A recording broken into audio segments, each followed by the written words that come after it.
Hey everybody, thank you so much for joining me for another episode of 10 Minute Tuesday. If you have not already, please like, share, and subscribe. In today's episode, I got my guy Brent in the building. Brent, what's going on, bro? How you doing, Seku? Good, man. How you doing? Thanks for taking time out today.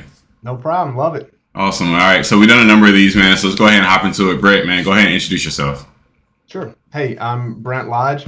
I'm senior BI developer at Caterpillar Financial.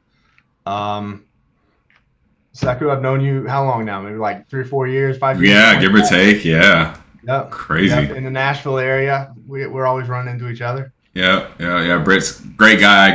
Working on some fun stuff. See each other in the community, man. It's awesome. So I'm glad we get to talk officially on a platform to talk about your journey. I know I'm going to learn some more stuff about it too. So Brett, just go ahead and walk into it, man. So what compelled you to get into data to begin with?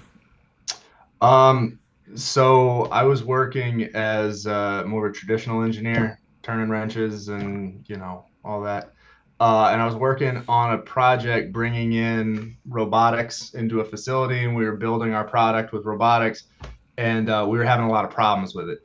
And so the product was coming out, it was all messed up.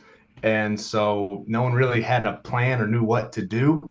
But what I did know is I had to start gathering data. And, I quickly found out that the gathering of the data and the analyzing the data and trying to build models and stuff, I was like, I like this part way more than the engineering part. Uh-oh. Maybe I'm not doing what I should be doing. So yeah, that was a big light bulb moment for me, for sure. Awesome, man. Love that. So one, I didn't even know you're an engineer. So this is even cool information to know. Like I always thought you were brilliant, but to say you're an engineer means you're more brilliant. So you're just super smart, dude. All right. So think about your journey, right? You started as an engineer, but I'm sure there's some stuff you had along the way that you didn't enjoy. So what's been your least favorite job to date? And it doesn't have to be data or IT or anything related. Honestly, it was probably that one. I mean, that it inspired me to do a whole career change, right? It was one of those things where it was like, if there's something that is interesting, and that you can go for it, go for it. So that was probably my least favorite one. That was my least favorite one. I guess more like in the data space though, probably the next job I had, which was a little more, traditional. Hey, we got Excel, we got SQL, live in it. All right, okay. I mean, I can do that. But there's a whole world out there. Yeah. We want to live in here. Like this part's cool, but there's a whole world. So I'm sure a lot of people deal with that at some point in their journey. I think it's just part of it. You got to go through the hazing of it, right? Sure. You live here, you stay here. You don't get too far of it because we need our monthly standardized reporting to always be in this format. Yep, that's right. All right. So thinking about your journey, your career journey, there are times where we have a whole bunch of success and there's times we have failure. So thinking about that, what's been one of your biggest failures in your journey, quotation marks around failure, and what did you learn from that experience? Honestly, my biggest failure is probably one that I still deal with on a regular basis, which is maybe not taking enough chance, maybe not taking enough risk, maybe not, getting comfortable sometimes. I know you're always, pushing it and you're out there doing all kinds of stuff. And I know sometimes I'll get to a point where I'm like, whoa, what did I do this year? Did I get better this year? Did I push myself in ways, or was I comfortable? And sometimes it's just like, man, I've been comfortable a little bit. I gotta do something a little different. I gotta challenge. I gotta push the envelope. I gotta do, step out a little from the comfort zone. And I mean, I don't know if you call that a failure, because it's, you didn't fail at a particular thing, right, other than maybe kind of failing to challenge yourself. So that's probably a big one for me. Yeah. No, I think that's awesome perspective, because it's like, so on the flip, from my perspective, my fear is that I'm not doing enough. So sometimes I'll overload, and there are moments where I'm chilling and enjoying it. So I commit or overdo whatever because of like, oh, I got to get on to the next thing. So I think, like you said, it's not a failure, right? It's the perspective of it all. But I think that's awesome. Like When I you will. take a minute and you're chilling, like, are you even able to enjoy it? Or are you like, no, no, no, I shouldn't be enjoying this. I got to be doing I've the next gotten thing. better. Yeah. I've gotten better. I had like things in life kind of happen, like the kid, and then like I've had like just personal stuff. Like, you know, what up, Dad?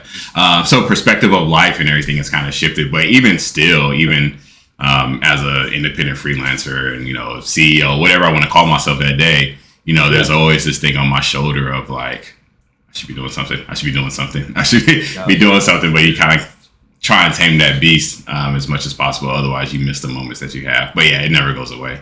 Balance is tough. Yeah, it is. It That's is. the whole crux of it is finding balance. And it's easy to get out of balance in one way or the other. Yeah, it is. It is. This is a journey, man. It's an absolute journey. All right. So thinking about careers and lessons and stuff that we're talking about, what's one lesson your job has taught you that you think everyone should learn at some point in their life? Um, a lesson that everyone should learn at some point in their life, probably, don't get complacent with, where you think you are, what you're doing. Find that passion, right? Um, there's a lot of, especially in data and the work we do, it's easy to get into a spot where you have a process, you do things a certain way. You you start the day looking at your Kanban board or whatever it is you do, and the routine. And sometimes you can get burnt out, right? Especially in this day and age where like a lot of us are still doing a lot of work from home, and just kind of in that same routine. And sometimes you got to kind of like, okay, all right, I gotta get out of that. I gotta find the thing that inspires me. And for me, I know that a lot of that is, um, I like learning like a new little tip and trick kind of thing. Um, Admittedly, I'm not great about reading documentation or new release notes or stuff like that, but it becomes so easy now to just get on YouTube, Yeah. and you get a handful of guys that you follow who are putting stuff out there, and it's like, okay, well, what do these guys got for me this week? Yeah. And oh my Exactly. gosh, that's amazing. I, Yeah. I didn't know that was, how long has that been out there? And something that kind of get that spark going again. Yeah.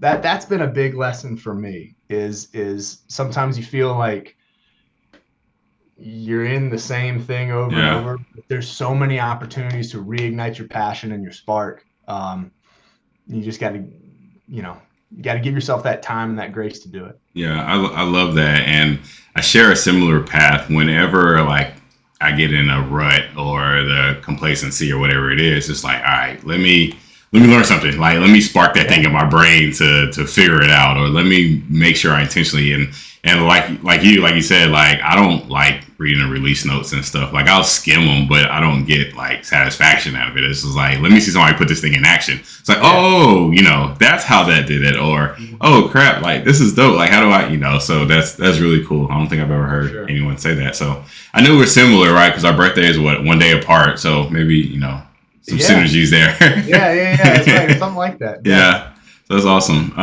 Okay, so a lot of the target audience to this are people who have been in data or people who are trying to pivot into data or like new entry level people. So, what is one piece of advice you give someone who's just starting out in their career? One, it's never too late. I At first in my career, because like I said, I was an engineer for 7 years, something like that, before I switched into data. And so a lot of times my contemporaries, my colleagues would be like, 7 or 8 years younger than me. And I'm like, oh man, what did I do? What have I done? But like, it's never too late, right? Especially if you find that you've got the bug and there's something in you that's like, oh, I love this thing. Um, so don't worry about that. If you're switching into this career, don't worry about that. The other thing I would say for a piece of advice is to, um, even though it's data, and what we do a lot of times is working with numbers, building models, testing models, maybe visualizations, whatever. Um, the people part is still a really big deal. It's the people part is critical. And I don't know where you came from or what you were doing before you got into this career, but if you think that, oh, I'm not good with numbers, I'm good with people, all right, perfect. There's a niche for you. Yeah. Or if you think like, well, I'm doing this because I don't necessarily want to work with people, it's like, well, you might want to reevaluate a little bit. But it's still all about people. It's about Yeah. knowing your audience, and it's about the the way I kind of always thought of it was like, um, we're trying to deliver the ability for someone to make actionable insights. The value is not in like something I build and I just kind of hold on to it. It's the value is being able to give it to someone and that they can create value from it. Right. And so you still have to be able to like pitch it to the people who can create that value. Because if you don't, if you have these amazing visualizations, models, what have you, and you can't get that person to quite buy in, it doesn't do a whole lot of good. I Yeah. mean, it's still all about people. It's knowing the people who can help you make it work, and then the way to sell it to the people who will truly get value out of it. Um, and that's probably not, I know for me, that wasn't my biggest concern when I got into this. It was like, I don't know anything about Python. I don't know anything about data warehouse. Like, I got to find that stuff out first. And Yeah. it's like, yeah, for sure, there's a foundation there, but it's equally important from the tech stuff is knowing how to interact with the people. Yeah. Um, yeah, that'd be a big one that I would think maybe gets overlooked from a you know, overall standpoint in data. No, I love that, man. That's great advice. Like the people definitely can get overlooked because you think like some people, not you, but some people could think like, all right, I just come in here and I'm just coding, and I do calculations, and that's it, right? I'm behind the desk, I'm doing these tasks. Like no, no, no. Like especially if you rise and want to evolve in it, like you're going to talk to stakeholders, you're going to talk to CIOs or CFOs Sure. or account managers or whatever. Like you're gonna have to communicate your findings, and like the people is a really big chunk of this. So I think that's fantastic Sure. advice for sure. If you're not talking to people, you're probably leaving something on the table, and Yeah. you need to consider it. 1000%, 1000%. All right, Brett, tell me about the most influential people in your life and how they made an impact on you. Most influential people in my life. I mean, it's probably cliche. I'm sure you get a lot. My dad was a biggie. Definitely one of the hardest workers I know. He definitely instilled that.